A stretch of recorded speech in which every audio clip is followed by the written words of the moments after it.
napapansin na koneksyon, syempre, ng Espantaho sa pangkabuuan ng pelikula, bakit may peste, saan nagagaling ito. But sa totality po ng aming pelikula, it's about forgiveness, it's about acceptance, it's about family's love, it's about mother's love.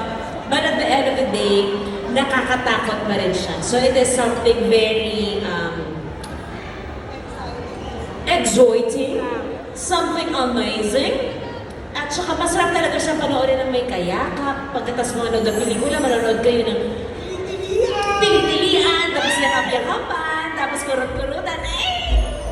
So this is Other Quantum Films, of course, directed by Chito Ronyo. It is our first movie together dito sa Espantaho. It's been a while na gumawa ako ng horror. It's been a decade, and then my entry last 5 years ago pa ang entry kong huli dito sa Metro Manila Film Festival, and it's very exciting. I'm so excited for this movie.